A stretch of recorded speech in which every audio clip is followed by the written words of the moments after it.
Let's make this clean signature player poster in Photoshop. Let's get started. I have my Photoshop canvas set to 1080 by 1440 pixels. That's what we'll be working with today. And I have my assets already in this document. You can see we've got the Jordan Kerr signature on bottom. He's our subject for today. We've got this photo in the middle, which we'll be using as our front cutout. I've also gone ahead and cut out the player already, so I've removed the background. And then same thing with this top cutout. That's gonna be our back cutout for this design. I've already gone in and masked out roughly the player cutout. So we're gonna start with the front player cutout. I'm just gonna duplicate this layer in the assets folder and bring it out. Holding Option, you can click and drag any layer, duplicate it. So we're just gonna hide the assets folder for now. And I'm gonna use the cutout mask I already did, just holding Shift, can click on the mask icon to deactivate it. And let's blow this up a little bit more, so something around there. We're gonna run this through Camera Raw filter right off the bat. So let's do Filter, Camera Raw filter. This is a smart object, by the way, so we can always go in and re-edit the filter later. But for now, let's go through kind of our basic adjustments. I'm gonna boost the exposure, contrast will get a little bit more, and then boosting the shadows. I think upping the whites, maybe lowering the blacks.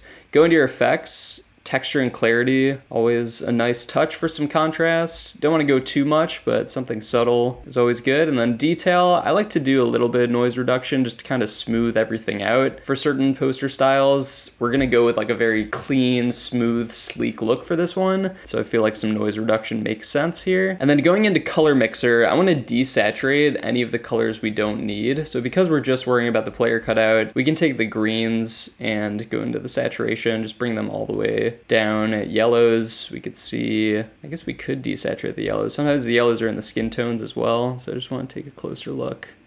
Make sure we're not hiding anything important, but that looks fine. The aquas, also good. The blues are definitely on the jersey, so we'll keep those. Purples, don't think we need those. Magentas, can hide those as well, and then the reds and the oranges are going to be the skin tones, so we'll leave those alone. I think maybe I want to boost the exposure a little more and just kind of go with this very light theme of the graphic. Same thing with the shadows. So we'll hit OK. I can see on my initial cutout, I didn't really get the edges so well. You can see like the edge of the disc, the edge of the shoulder there. Same thing along the shoes and the leg. One quick fix you can do to kind of trim the edges down is just go into the mask and go up to Filter, Other, Minimum. And you can see that just kind of like took a chunk out of the leg. You can adjust these pixels to take more or less off, but 0.5 pixels looks pretty good. And now we're gonna do a sort of reflection effect on this cutout. So let's hit Command J to duplicate the layer and go to Edit, Transform, Flip Vertical. Now we're gonna drag this down to line up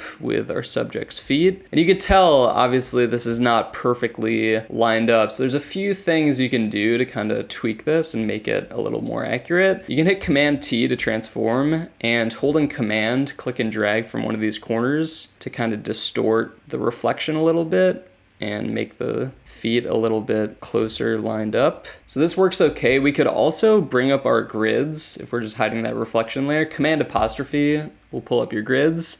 We can make sure his feet are like exactly on one of these lines. And to do that, I'm just gonna rotate him. So Command T, we can rotate about there. And now it looks a lot better. Both those feet are touching that one grid line. So now when we Command J to duplicate, and again, Edit, Transform, Flip Vertical, we can bring our guy down and we should be a lot closer than our initial cutout. You could still take a little bit of distortion here and adjust the feet as needed.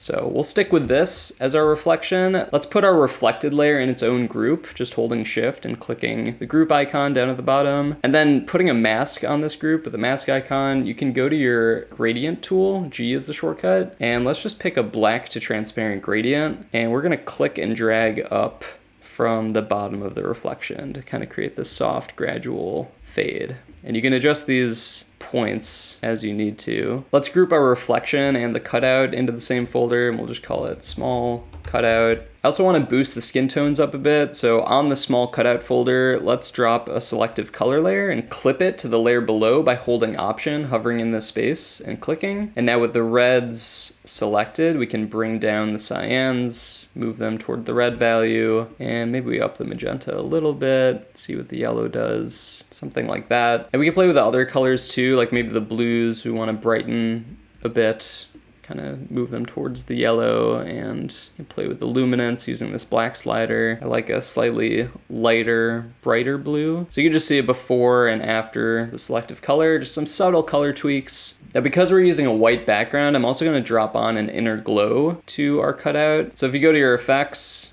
and go to inner glow, you could set this blend mode, set the color to white, and then the blend mode to overlay, and just boost the opacity, and you can see kind of this shine that's going all around the cutout. You can adjust the size as you need to, but you can see before and after. Just kind of helps blend him into this white background, which should be very reflective. Obviously we're seeing with the floor. So let's make our back cutout now. I'm gonna hide the small one for now, and let's bring back out that other photo from the assets. Again, holding Option, clicking and dragging the layer, and we'll size this pretty big. Make sure his head is positioned on kind of like the top third of the canvas, something around there. Let's hide this and make a new layer underneath the small cutout and type out 66. We're gonna blow this way up.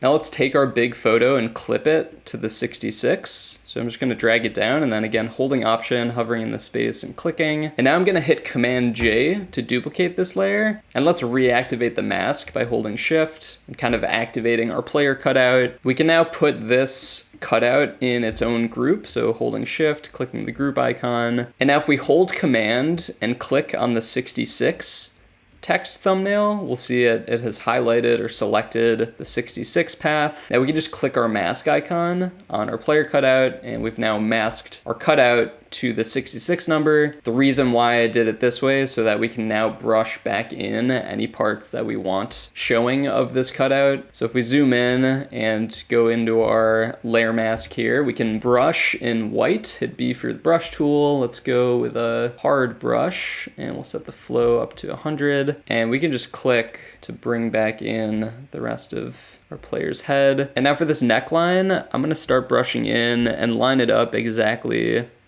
with the jersey, so something like this. And we can bring back in our small cutout to get a better feel of like the spacing in the design. So honestly, just moving this over, we're gonna like plug up that gap. I actually think I want the back cutout sticking out a little bit taller. So let's delete the mask and kind of redo it. I'm just gonna adjust the sizing of the photo and the cutout, or the spacing rather, and just bring it up. And now same thing with the group, holding Command, clicking on the 66. Let's click that mask, and we can rebrush in the back cutout here. Again, doing the neckline, so we kind of have like a clean cutoff point. Let's make sure we get his ear back in. And we can also run this photo through Camera Raw filter. I'm kind of curious what would happen if I just duplicate the same Camera Raw filter. So holding Option, let's click and drag on the smart filters and bring it on to the back cutout. Okay, so I mean, obviously it brightened him up a little bit too much, but we can go back in to the Camera Raw filter that's now on our back cutout and just make it a little bit less intense. So lowering the exposure, maybe lowering the highlights. I think color-wise, it looks pretty good to me. So let's hit OK and just see. Yeah, I think that's a lot better. So let's also take this Camera Raw filter and bring it onto the background layer.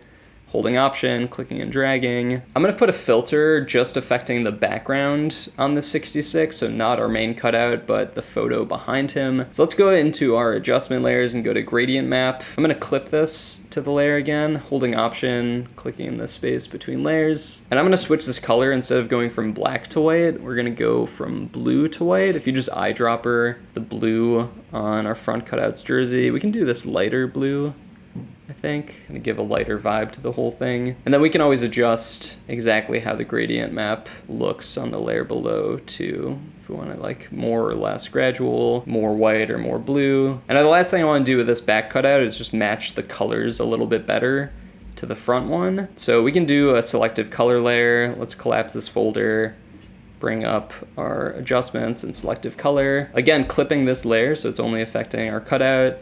Let's go into the reds and just bring these down.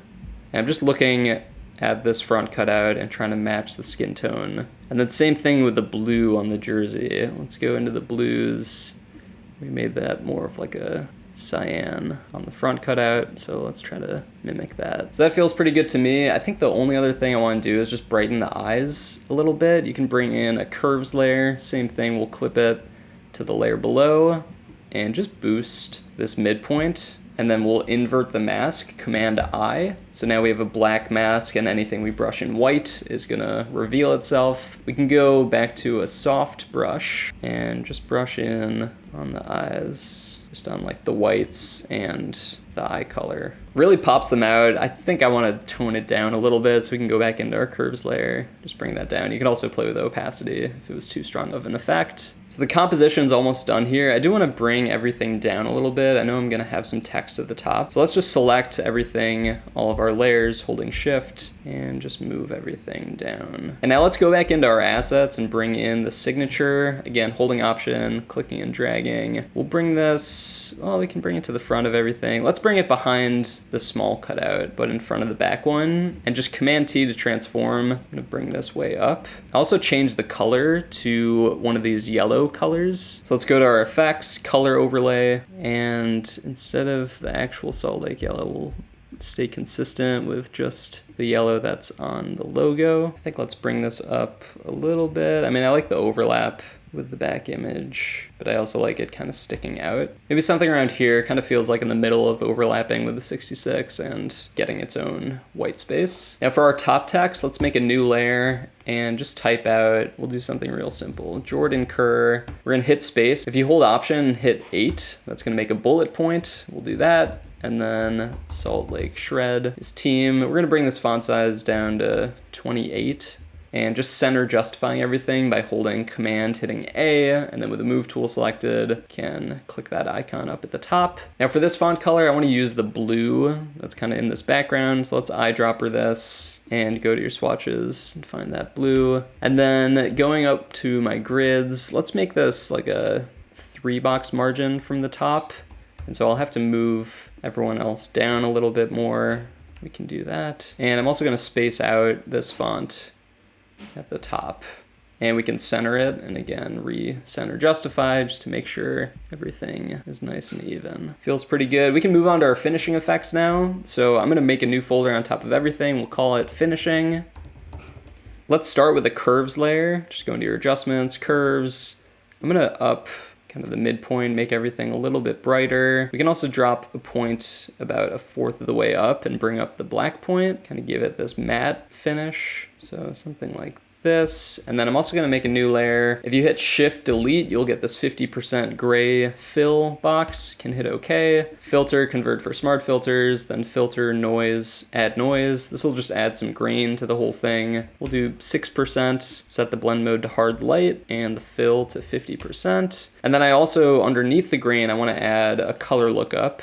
Go to your adjustments, color lookup, and I think this fall colors gives this whole thing a really nice chill vibe. I'm gonna lower the opacity a little bit, just tone the effect down. I think 60% feels pretty good. But you can see before and after the finishing effects, it kind of gives this warming color to the whole thing. I also noticed with Jordan Kerr's shoes, it's got this like orange tone right now. We can change that to a different color, might as well, just to keep everything in theme. We can drop on a hue and saturation layer to the small cutout, and going to the reds, let's just shift this dial. We could do blue, we could, I think yellow might make more sense. Let's do like a pale yellow to kind of match the logo on the shorts, something around there. Can invert this mask with Command I, and then just taking the soft brush, turn that orangey red into more of a yellow. Last thing, let's add a lens flare on top of everything. New layer, Command Option Shift E. We'll convert this for smart filters. We've just stamped the whole image onto its own layer. Then going to filter, render, lens flare. You can choose the location of the lens flare. I'm gonna put it right on the disc. You can also choose the type here. We're gonna do this movie prime, and brightness maybe around 124. Hit OK. And that is gonna do it for our final Jordan Kerr signature player poster. Real simple approach with this one, not too many assets, but I think it's a really clean looking design in the end. Thanks for watching as always. Let me know if you have any questions, and I'll see you in the next one.